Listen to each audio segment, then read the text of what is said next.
Chapter 17 of Ramayana's Ayodhya Kanda, a painful farewell.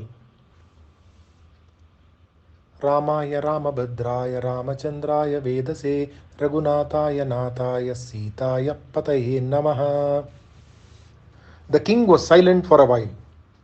He then sighed as though his entire frame shattered. He spoke to Sumantra. Sumantra, yoke the best horses to my chariot and bring it to the doorway. Take this noblest of men and leave in the forest which is uninhabited by men. I realize now that even when a man follows the path of Dharma, the acts he had performed in his previous birth will not leave him alone. That, I think, is the reason why I am allowing this child of mine to be banished to the forest. And who is doing it? His father, who has never done a wrong thing in his life, and his mother, who had been loving him till today. Sumantra dragged his steps away from the hall and after a while came back to the presence of the king. He stood with his eyes downcast and with tears in his eyes. The king and all the king's wives knew that the chariot was at the door. The king wiped the tears from his eyes and spoke in a voice which had suddenly grown firm. He said, "Go to the treasury, calculate how much will be needed for this long stay of Sita in the forest and bring silks and jewels to last her all that while. Make sure she has enough."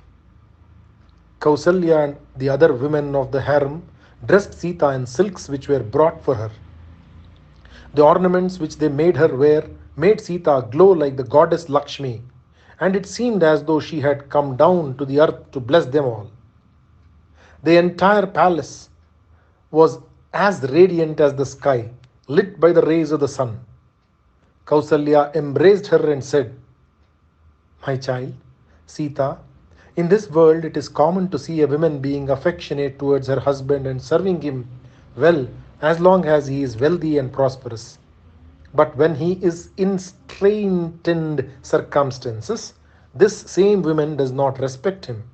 This is the nature of ordinary women. They have not learned the real value of things and they bring shame to the houses they are born in and the houses they are wedded to. They are foolish. However, those who know the duties of a pativrata consider the husband as the only god whom they should worship. And it goes without saying, Sita, that you are the most blessed among women. You have taken on yourself the banishment of your husband and you have decided to go with him wherever he goes. He should have been the king this morning and instead he has become a sannyasi. And you, without any sign of sadness on your sweet face, have decided to be with him. You are an example to all women and may you live long."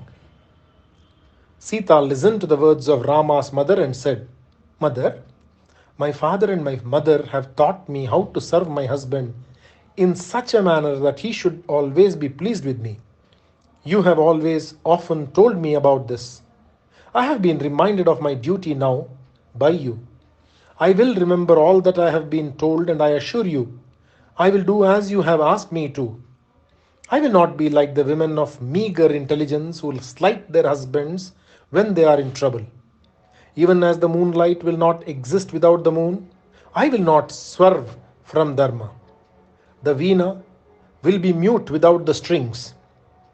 The chariot cannot move unless it has wheels. And a woman, if she is blessed with many children even, will not be happy if she is not with her husband. A father's gift will be limited. Mother's will be limited too, and so will that of the son. But a husband gives his all to his wife. How can a wife do anything else but love him and honor him?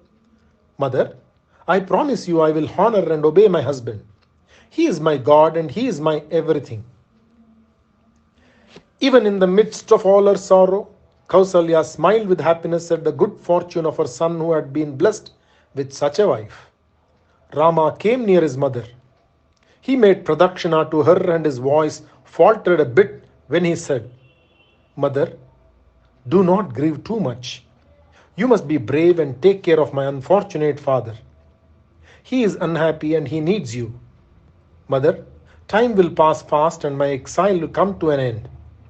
Like the night passing soon when one is asleep, these 9 years and 5 will pass and you will see me come back to you.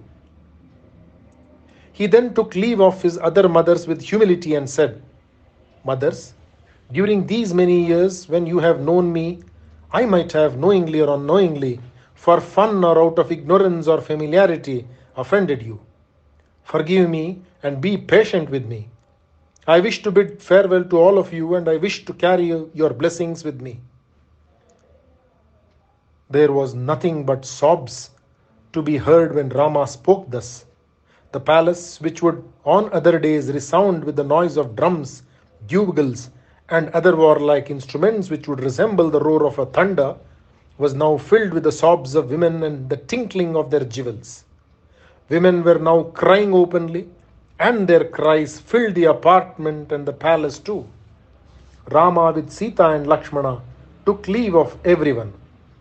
They stood with their palms folded and finally they came to Dasharatha. They made a pradakshina to him. Rama was extremely unhappy and in that frame of mind, he went to his mother again and all three of them prostrated before her. Lakshmana fell again and again at the feet of his mother Sumitra and sought her leave. Sumitra blessed him and said, My child, you have been born to live in the forest. I know it. She tried to speak calmly, but her tears choked her and she had to stop. Controlling her pain, Sumitra continued, My child, you are dear to everyone. You are devoted to Rama and it is right that you should go with him and serve him. Never displease him and remember to follow the ancient rule. Serving those who are elders is the surest path to heaven. Such a man will inherit the next world. Whether your elder brother is in the midst of wealth or in the grip of poverty and sorrow, it should not affect your devotion in the least. This is the path which has been pursued by your ancestors and it should be adopted by you too. Your life on this earth will be fruitful and you can rest assured that in the next world there will be a place for you. You will have nothing but good fortune in your future life. Remember, my child, you should consider Rama to be Dasharatha, your father. Sita should be to you what I am. The forest should seem to be Ayodhya to you. May you be happy always. Go, my child. Sumantra stood before Rama even as Mathali before Indra and said, Rama, the chariot is at the door. Tell me where you want to go and I will take you there. According to the commands of the Queen Kaikeyi, Devi, your exile of 14 years begins today. They left the hall. Sita first ascended the chariot and the brothers Rama and Lakshmana soon followed her into the chariot which was glistening with gold and gems. The gifts which the king had ordered for Sita and the weapons which were needed by the brothers were already placed in the chariot. Sumantra took his seat and the chariot began to move. The streets were filled with men, women and children. Nothing was heard except the wail of the people. They rushed towards the chariot which was to carry their beloved Rama away from them and they walked with it. Rama listened to their injunction to Sumantra. Pull the reins, Sumantra. Lead the horses slowly so that the chariot does not go fast. We want to see Rama as long as we can. Their comments on the behavior of the king and the queen were painful to hear, and Rama tried in vain to shut them out. His eyes were now filled with tears. He could not fight the affection of an entire city. Dasharatha rushed to the doorway of the palace, saying, Let my eyes follow my Rama as far as my eyes can see. Let me keep on looking at him until he is lost to my sight. Rama heard the wail of the king's wives in the harem and the faint voice of his father. He could not bear the torture no more. He told Sumantra, Go fast, make the horses go faster and let me go away from here as soon as possible. The people around were compelling Sumantra to go slow and he did not know what to do. The king, who saw the receding banner of the chariot, fell down in a dead faint. Rama knew what was happening.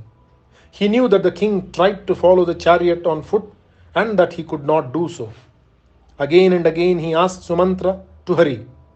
Rama could no longer bear to see his mother and his father, who had reached the ultimate bourne of sorrow.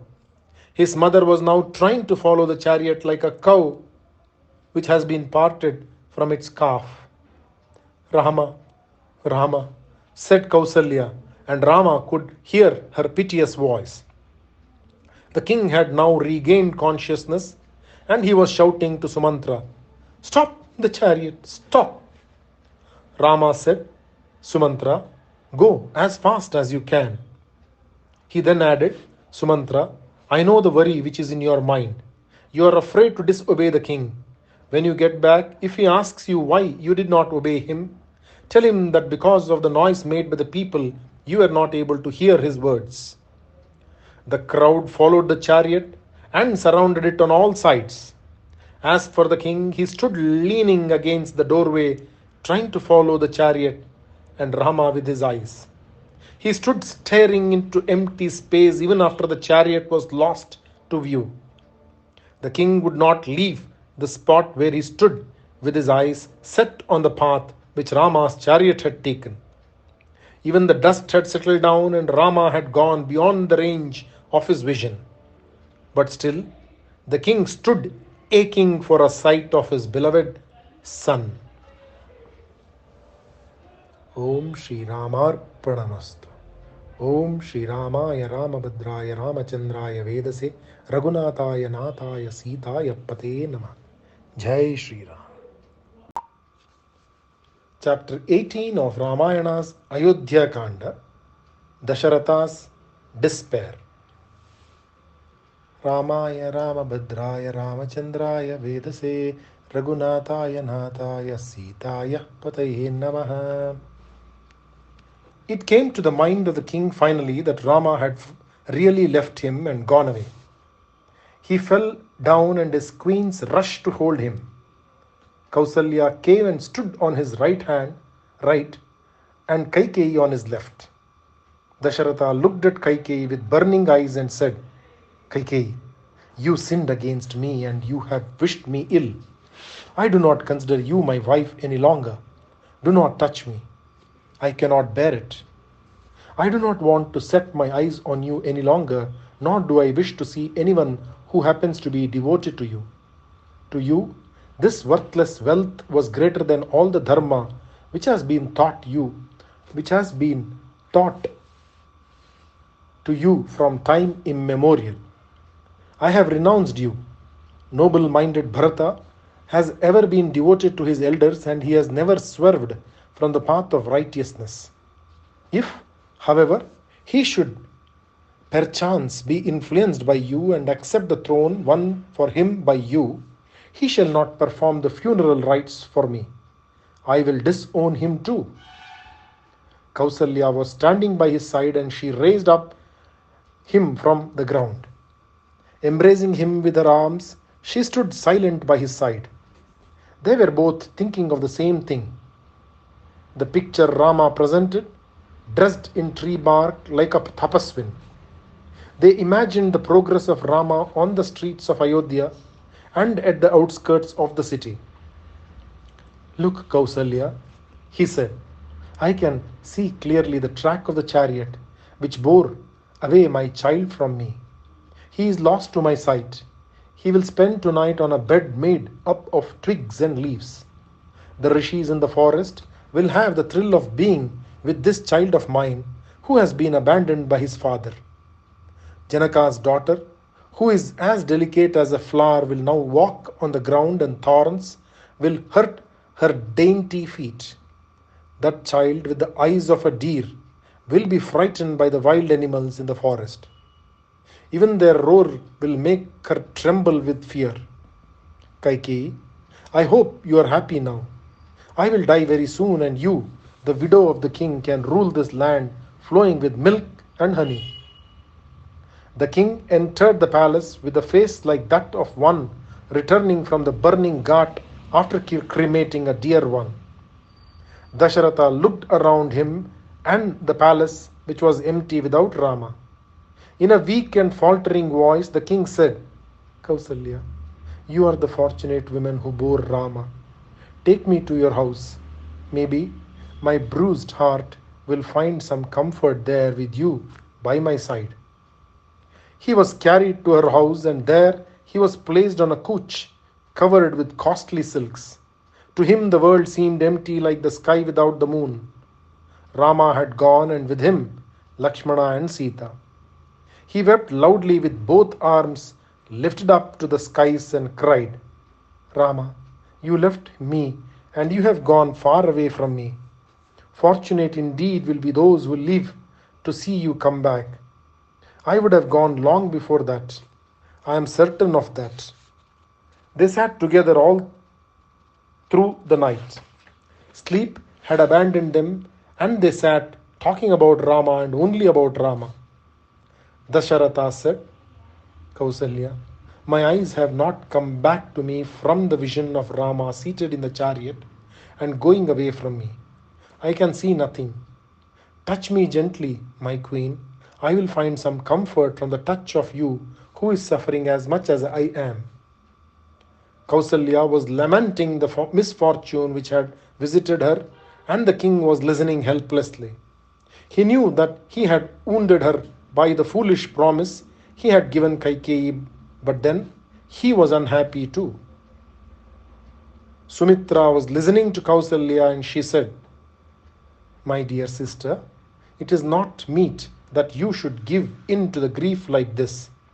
Rama has taken upon himself this banishment to make his father's words come true, and he renounced the kingdom for the sake of this one wish to save his father's name. He is a great and noble soul, and nothing untoward will happen to him.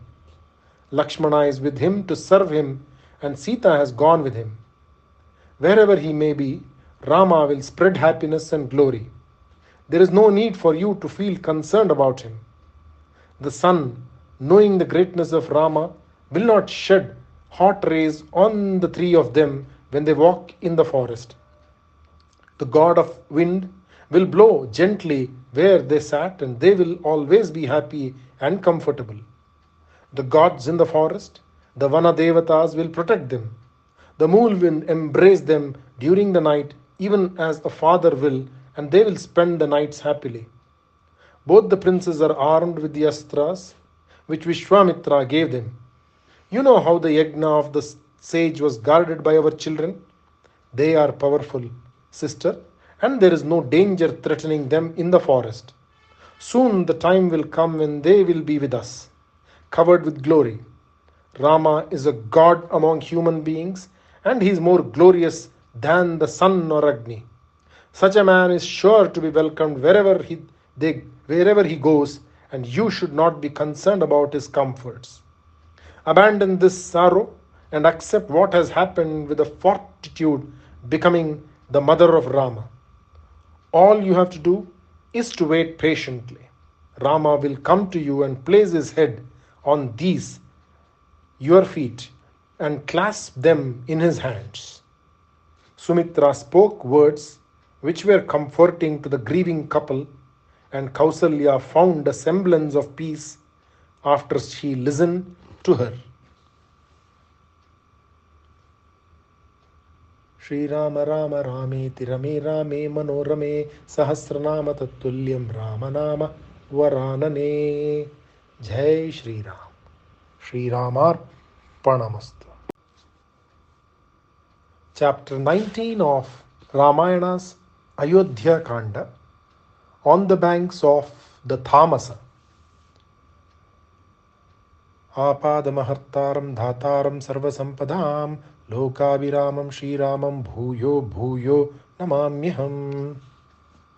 The citizens of Ayodhya walked along with the chariot which was bearing their dear Rama away from them.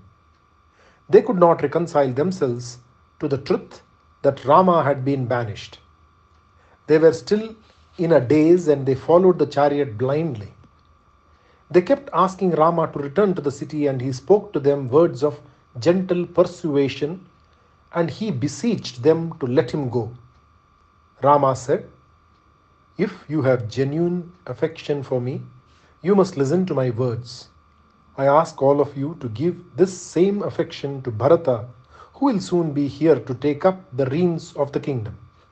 He is very good, sweet natured, and generous and righteous. He will rule just as well as my father has been doing all these years. He is wise beyond his age and he is gentle. He is valiant too, and you need have no fear when he is your protector.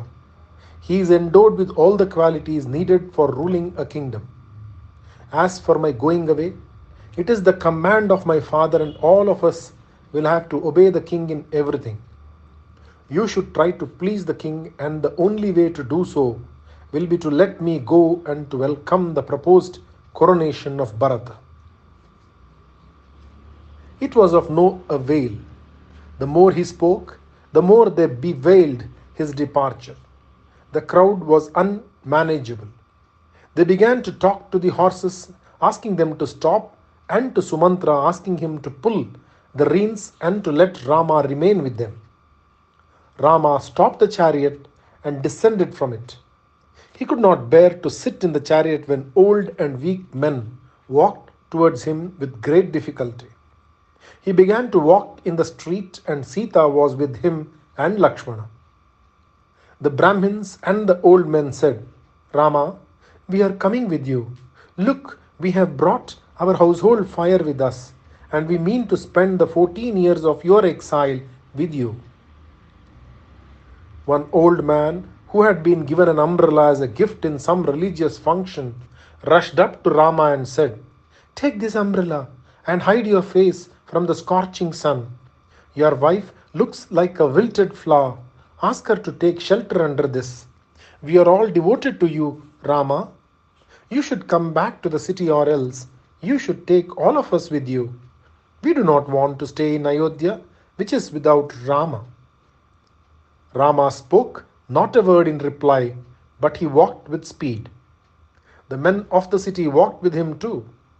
And all on a sudden, as though nature herself did not want Rama to proceed any further, the river Tamasa came into view, and soon they reached the banks of the river.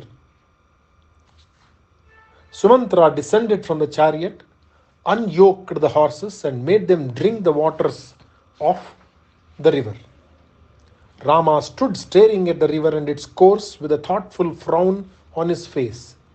He turned to Sita and Lakshmana, who were by his side, and said, The first day of the exile is almost over. Night is soon to set in, and we will spend the night here, on the banks of the Tamasa. Lakshmana, you must make preparations for it. Do not let your mind dwell on anything else, and do not let sadness enter your heart at any cost. Look, Lakshmana, as night draws near, the animals and the birds are coming back to their dwelling places. Listen to the noises they are making. As for Ayodhya, the city of my father, will be mourning the absence of her dear sons, I am sure. I am grieving for my beloved father and my mother. They will be weeping incessantly. My only comfort is the righteousness of Bharata. He will certainly take care of them and serve them in every way, and he will try to make them forget their grief. I know Bharata, and hence my confidence in the well-being of father and mother in the days to come. I approve of your coming with me, Lakshmana, Sita, and I need you. You must be with me to protect Sita. I am spending the night here with just water to quench my thirst. I do not need any fruits or roots to eat. I do not feel like eating. Rama asked Sumantra to see that the horses were properly grazed and taken care of. The sun was almost setting, and Rama sat on the bed of leaves prepared by Lakshmana. Rama, with Sita by her side, slept without any worry. His face was calm and peaceful as that of a child which was sleeping. Lakshmana could not sleep, nor could Sumantra. They sat by and spoke of the happenings of the day and about the sudden reversals of fortune they had gone through. They spoke of none else but Rama and his many qualities which had made him so precious to everyone. Rama woke up early and he thought of the immense crowd which was still under the spell of sleep. He turned to Lakshmana and said, "Look, Lakshmana, look at these men. In their love for me, they have given up everything and they have come here to the edge of the river. They have decided to go with us or else to take me back with them. They will not let me proceed. I am sure of that. Let us, therefore, go far away from them in our chariot before they wake up from their sleep." Lakshmana agreed with him, and they summoned Sumantra and asked him to yoke the horses quickly to the chariot. They ascended the chariot and crossed the river easily. Rama descended from it and he told Sumantra, "I am afraid I have to adopt a ruse to deceive the people of my city. We will stay here. You lead the chariot towards the north. After proceeding thus in that direction for a muhurta, come back to me, taking care that you leave no tracks. They will think that I have gone back to Ayodhya and will follow the track of the wheels. Once they go back, they will not return. They will be sorry that they have been deceived by me, but it cannot be helped. I have to resort to this for the sake of their welfare. It is not right that they should spend years on end in the forest, which they will surely do once they wake up. Hurry, Sumantra, and do the needful." In less than an hour, the chariot had come back with Sumantra. Rama and Lakshmana with Sita seated themselves in the golden chariot. Strictly in accordance with the rules to be followed, when a long journey is undertaken, Rama turned his face towards the north before getting into the chariot. They began their journey to the forest.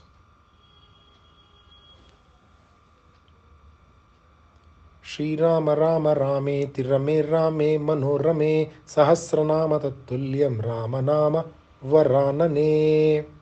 Jai Shri Ram. Shri Ramar Pranamastu. Chapter 20 of Ramayana's Ayodhya Kanda, The Journey. Apadamahartaram Dataram Sarvasampadam Lokabhiramam Shriramam Bhuyo Bhuyo Namamyam. They travelled fast, and every moment was taking Rama farther and farther away from his beloved Kosala. They spent the night on the way and resumed the journey the next morning, even as the east was lightening with the coming of dawn. They had passed several villages and cities by now. In the morning, Rama saw that they had reached the southern outskirts of the land of Kosala. Rama stood silently looking at the land spread out before him. The fields with the ploughs, still and lonely in the morning light, the flowers which had just opened their eyes to a new day, the music made by the birds in the gardens. People had begun to walk out of their huts and homes, and Rama with the others hid himself behind some trees lest they should be seen by someone. The men were talking of him and of the injustice done to him by the king and Kaikeyi. He did not want to hear any more, and quickly he got into the chariot and proceeded fast towards the south. They reached the river by name Vedashruti. The river was famed for its cool, sweet water. They crossed the river and went on their journey.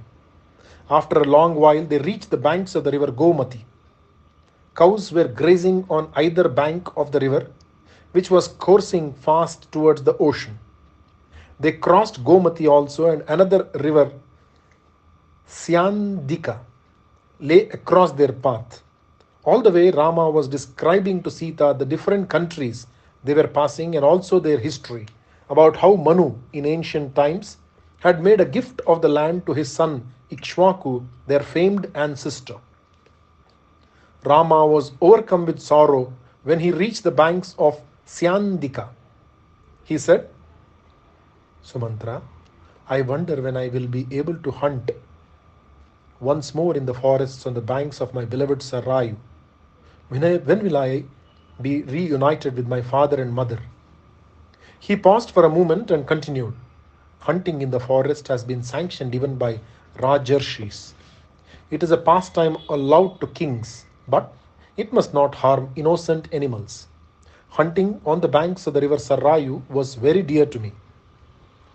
Rama then spoke about many things, showing them the peculiarities of some of the countries and telling them about the background of these, and thus time passed for them while they pursued the long journey to the forest.